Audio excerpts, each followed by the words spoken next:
Well, I guess since you don't really know who I am, I'll tell you. How's that? Thank you. My name is Jesse Christian Henningsen, but you can call me Chris. I was born in Germany on October 4th of 1876. As a young man, I played the drums in our town's Prussian Army marching band. As I grew older, I became restless. I was intrigued by stories about California told to me by my Uncle Peter. My Uncle Peter lived in San Francisco.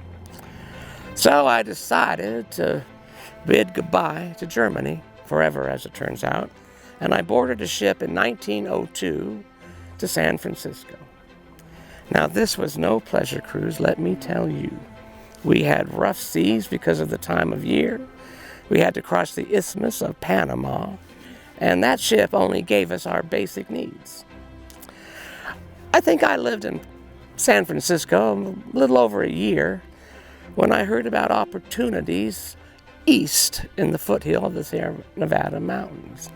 So I came here. And I got a job in a slate mine in Kelsey, which is just about 8 miles north of here. I bought a house in Kelsey. But there was something missing. It was my girlfriend, Anna. Anna still lived in Germany. So I sent for her, and we were married, and we had our first child shortly after. The superintendent of the slate mine wanted me to help him with a business project he was working on. He was awarded the first ever contract to build a railroad through the Feather River Canyon. Well, I thought about it, but I decided to stay in mining, which was probably a big mistake because the superintendent's business eventually became the Bechtel Corporation, which at that time was one of the largest construction companies in the world. So I stayed in mining. I got a job in a gold mine in Georgetown. And my dear wife, Anna, she always made sure my lunchbox was full before I went to work. And there are some people say that this lunchbox was just as full on my way home, but not with food. What are you laughing at? I ain't telling anybody. In 1910, we moved to Placerville, and I started working at the Michigan-California lumber yard at the Pinot Grande Mill in the north side of the American River Canyon across from Camino. My job consisted of riding a cable car filled with lumber back and forth across the canyon, suspended 1,200 feet above the ground. That was some hairy ride, I'll tell you. After that, I decided to plant my feet firmly on the ground, or at least no higher than the driver's seat of a wagon. So I bought a wagon, pulled by 2 horses, and I began to haul anything and everything that made money. Gravel, lumber, firewood, trash, younger relatives, it didn't matter. As long as it made money, I would haul it. Now, this was also the beginning of World War I. I got a letter from Kaiser Wilhelm II stating that I had to come back to Germany to fight for the fatherland. Well, I didn't know what to do. So I took that letter to a judge in Placerville, and he read it, and he said, "Son, just ignore that letter." And so I did. Thank God. In 1921, I bought the first of many trucks. I was awarded the first ever franchise by the city of Placerville to pick up trash. Each resident would pay us $1 a month to come to their house, take the trash cans from the back of the house, empty the trash into the truck, and bring the trash cans to the backyard. In 1929, I built a house on Chapel Street on a hill overlooking the town.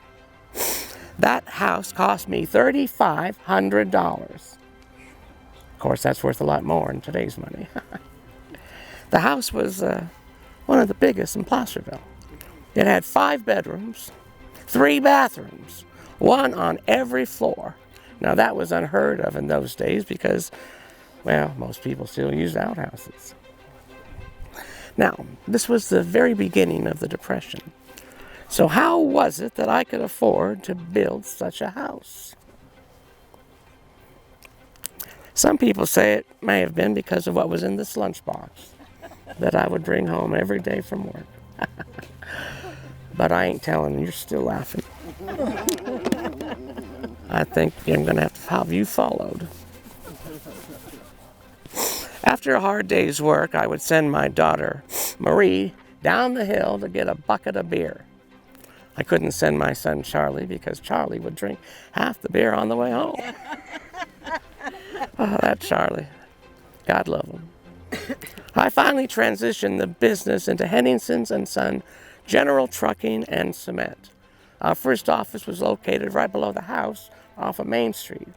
But eventually we moved to the 6 acres where Home Depot stands now.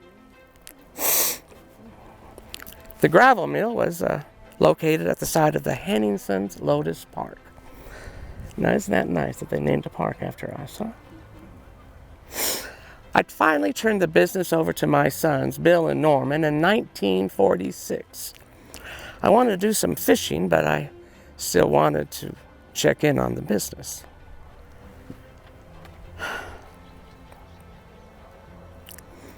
I died peacefully in my sleep in 1952.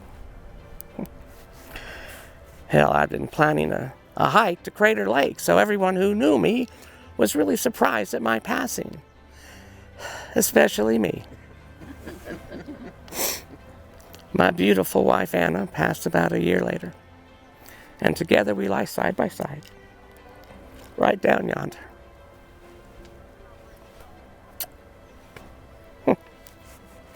Well, thank you all very much. That's my story, and I'm sticking to it.